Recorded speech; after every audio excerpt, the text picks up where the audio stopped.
दोस्तों, आप सभी का स्वागत है इस नई वीडियो में जिसमें हम लोग बात करने जा रहे हैं। हमारा जो टॉपिक चल रहा था कि 1989 की राजनीति में ऐसे कौन-कौन से मुद्दे थे जो उस समय बहुत ज़्यादा चर्चा में थे। तो हमने हमारा जो पहला मुद्दा है मंडल मुद्दा, उसके बारे में बात कर ली थी। हम लोगों ने जाना था कैसे बीपी मंडल के नाम से मंडल आयोग बनाया गया था, कैसे उसकी सिफारिशों को लागू किया गया, किस तरीके से काम हुआ। अब हम आज जानेंगे कि हमारा जो दूसरी उस समय का जो महत्वपूर्ण मुद्दा था, ये था बाबरी मस्जिद का गिरना। और इसकी जो शुरुआत होती है वो होती है 1986 से। 1986 से इसकी शुरुआत किस प्रकार से होती है, आइए देखते हैं। तो देखते हैं 1986 में आज जिसे हम लोग अयोध्या कहते हैं, उसे कुछ सालों पहले तक फैजाबाद कहा जाता था। क्या कहा जाता था? फैजाबाद। मतलब फैजाबाद जिला लगता था, जिला फैजाबाद। तो सन 1986 की बात है। सन 1986 फैजाबाद न्यायालय ने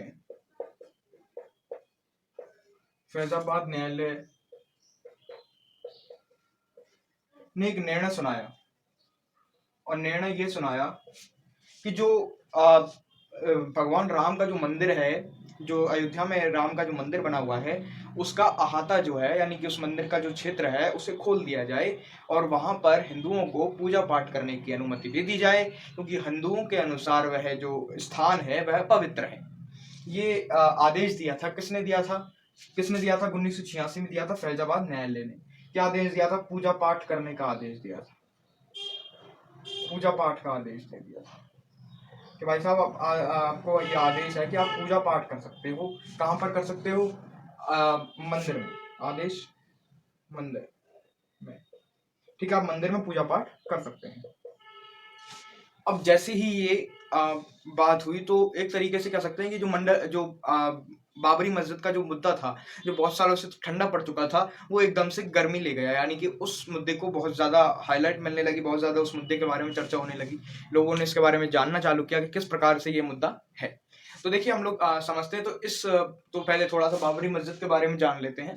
तो देखिए, बाबरी मस्जिद का जो निर्माण है वो बाबर के एक सिपह सालार थे, ये कह सकते हैं मंत्री थे, जिनका नाम था मीर बाकी। उनके द्वारा इसका निर्माण करवाया गया था। तो किसके द्वारा करवाया गया था? तो बाबरी मस्जिद का निर्माण किसके द्वारा करवाया गया था? मीर बाकी के द्वारा। तो बाबरी मस्जिद का जो निर्माण है वो मीर बाकी के द्वारा करवाया गया। अब मीर बाकी ने इसका निर्माण किस प्रकार से करवाया, वो थोड़ा सा विवादास्पद है, क्योंकि उस समय जब बाबर भारत आया था, तो उस समय ऐसी अंग्रेज जो मुगल सम्राट थे, उनके मध्य में ऐसा चलन था कि जो हिंदुओं के मंदिर होते थे, उन्हें तोड़कर उन्हीं के खंडरों से वहां पर मस्जिद बनाई जाती थी। यानी कि हिंदुओं के मंदिरों को तोड़ा जाता था और मंदिरों की जगह पर ही मस्जिद को बनाया जाता था। तो ऐसा कहा जाता है कि भाई मीर बाकी ने इस मस्जिद का निर्माण करवाया था, और जब ये मस्जिद का निर्माण करवाया तो उस समय यहाँ पर भगवान राम का एक मंदिर था, उसे तोड़कर यहाँ पर मस्जिद का निर्माण करवाया गया था। ये बात थी। अब इस चीज के साक्ष्य तो मिलते हैं कि मस्जिद का निर्माण करवाया गया, परंतु इस चीज के साक्ष्य बहुत कम मिलते हैं, या कह सकते हैं कि पुख्ता या लिखित साक्ष्य जैसे कि इस चीज के मिलते हैं कि बाबरी मस्जिद का निर्माण मीर बाकी ने करवाया, और वैसा साक्ष्य ये नहीं मिलता कि भाई साहब यहाँ पर राम मंदिर था। ठीक है, तो ये बात हो गई यहाँ की। अब आगे देखते हैं। अब आगे देखा जाए तो भाई साहब, जो भाजपा थी, बीजेपी, भाजपा ने क्या किया, इस मुद्दे को अपना एक चुनावी मुद्दा बनवा दिया कि मंदिर यहीं बनाएंगे, मंदिर बनाना है। उन्होंने मतलब एक तरीके से कह सकते हैं कि दो धड़ तो उस समय बन ही चुके थे। भाई साहब, एक कह रहा था कि मंदिर बनेगा, एक कह रहा था मस्जिद बनेगा। तो मंदिर बनाने वाले लोगों को अपनी तरफ खींचने का एक एजेंडा कह सकते हैं, एक चुनावी मुद्दा कह सकते हैं, वो बीजेपी ने इसके माध्यम से पूरा किया। और बीजेपी ने अपने आप को एक ऐसी पार्टी के रूप में स्थापित कर लिया कि हाँ भाई, अगर हम हैं तो ये मंदिर बन सकता है, नहीं तो ये मंदिर नहीं बन सकता। ठीक है। अब बीजेपी ने और अन्य जो भारतीय जनता पार्टी है, भारतीय स्वयंसेवक संघ है, हिंदू महासभा है, और भी कई जो हिंदू बहुल वाले जो संगठन है, उनके द्वारा एक कार सेवा का आयोजन किया गया था। अब ये जो कार सेवा का आयोजन है, ये किया गया था सन 1993 में। सन 1993 में 6 दिसंबर को इस कार सेवा की तिथि तय की गई थी। कार सेवा की का मतलब है उन्होंने ये आह्वान किया सभी हिंदू वालों से कि भाई साहब अब आप आइए, और जो मंदिर है वो खराब है, मतलब खराब क्या, उसके मंदिर की जगह ठीक नहीं है, बैठने की जगह नहीं है वहां पर, कुछ काट छाट करनी है तो आप आइए और श्रमदान कीजिए। तो पूरे देश में एकदम तनातनी का माहौल हो गया, सांप्रदायिकता का माहौल हो गया, हिंदू मुस्लिमों के झगड़े होने लगे। सर्वोच्च न्यायालय ने सर्वोच्च न्यायालय ने उत्तर प्रदेश सरकार को इस चीज के लिए पूर्व ही आगाह कर दिया था। उस समय उत्तर प्रदेश में सरकार थी कल्याण सिंह की। कल्याण सिंह जो थे वो उस समय उत्तर प्रदेश के मुख्यमंत्री थे, जो कि उस समय बीजेपी के मुख्यमंत्री थे। ठीक है, अब बीजेपी के जो वो मुख्यमंत्री थे तो उनको कह सकते हैं कि एक तरीके से उन्होंने इस चीज को रोकने पर बल नहीं दिया, और उन्होंने इस प्रकार का कोई भी जो कह सकते हैं कि काम, तो जैसे ही कार सेवकों को ये कहा गया कि भाई साहब आप आइए, और अयोध्या में कार सेवा चालू हो चुकी थी, तो 1992 के 6 दिसंबर की तिथि तय कर दी गई कि भाई साहब इस दिन कार सेवा का आयोजन किया जाएगा।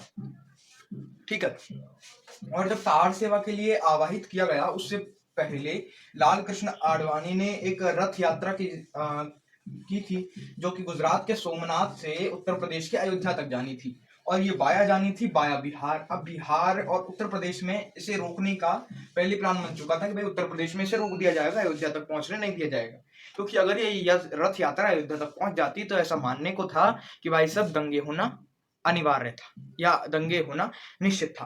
तो बिहार में उस समय लालू यादव की सरकार थी, उन्होंने इस रथ को रोक दिया, लाल कृष्ण आडवाणी को जेल भेज दिया गया, कोई बड़ी बात नहीं थी। तो अब ये कार सेवा का आयोजन हुआ 6 दिसंबर 1992 में। सर्वोच्च न्यायालय ने पहले ही कल्याण सिंह सरकार को यह आगाह कर दिया था कि भाई साहब दंगे हो सकते हैं, आप सचेत रहिए, पूरा पुलिस जाब्ता तैयार रखिए, पूरी सुरक्षा एकदम तलब कीजिए पूरे पुलिस विभाग को। कल्याण सिंह सरकार ने इसे ज्यादा सीरियसली नहीं लिया, या सीरियसली कह सकते हैं, आप समझ रहे हैं। अब 6 दिसंबर का दिन आता है, कार सेवक आते हैं और कार सेवा का कार्य प्रारंभ हो जाता है।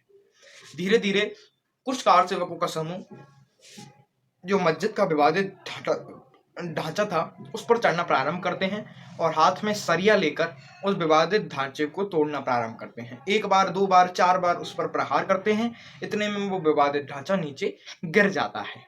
ठीक है, और इस तरीके से जो हिंदू मुस्लिम दंगे हैं वो भड़कने प्रारंभ हो जाते हैं। संपूर्ण उत्तर प्रदेश में और पूरे देश में ऐसी दंगे सांप्रदायिकता फैल जाती है। उसी समय मुंबई में भी 1993 के जनवरी में मुंबई में भी कई ऐसे हादसे होते हैं, और भी कई सारी घटनाएं देश में होने लगती हैं। अब इस घटना का प्रभाव क्या होता है? तो इस घटना का जो प्रभाव होता है वो ये होता है कि भाई साहब जो कल्याण सिंह सरकार है उसे हटा दिया जाता है, उत्तर प्रदेश में राष्ट्रपति शासन लागू कर दिया जाता है। ठीक है, और सर्वोच्च न्यायालय के द्वारा जो जांच बिठाई जाती है उसमें अटल बिहारी वाजपेयी, लाल कृष्ण आडवाणी को तलब किया जाता है, वो माफी मांग लेते हैं, कोई बड़ी बात उसमें नहीं है। ठीक है, उसके बाद देश में बहुत अधिक सांप्रदायिकता का माहौल बन जाता है, दो पक्ष बन जाते हैं, मंदिर बनाने वाले, मस्जिद को बचाने वाले, और उनके बीच में बहुत अधिक गहमा गहमी बढ़ जाती है। अब इसको हम थोड़ा सा शॉर्ट रूप में यहाँ पर समझ लेते हैं, जो उसके बारे में लिखने की चीज है उनको लिख लेते हैं, और इस वीडियो को एंड करते हैं। तो चलिए, तो हम देखते हैं कि भाई 1992 में कार सेवा का आह्वान हुआ, कार सेवा का आह्वान। ठीक है, अब कार सेवा का आह्वान 1992 में कर दिया गया था। ठीक है, अब क्या हुआ, 6 दिसंबर 1992 को कार सेवा हुई,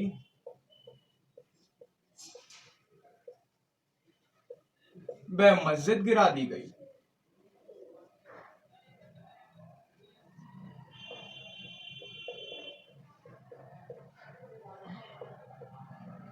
ठीक है, अब इसके बाद देखें, यहां पर एक पॉइंट डाल के लिख लेते हैं, परिणाम क्या हुए भाई साहब इस चीज के जो परिणाम हुए उनको हम लोग देख लेते हैं। भाई साहब, पहला परिणाम हुआ कि यूपी में राष्ट्रपति शासन लगा।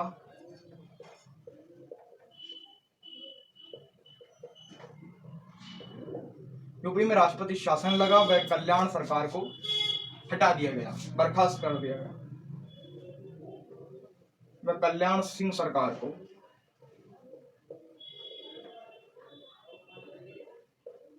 हटा दिया गया। ठीक है। दूसरा क्या हुआ, बंबई में व देश में दंगे चालू हो गए।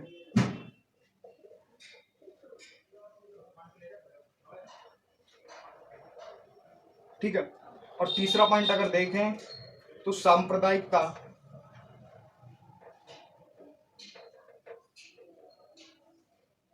चुनावी मुद्दा बन गई।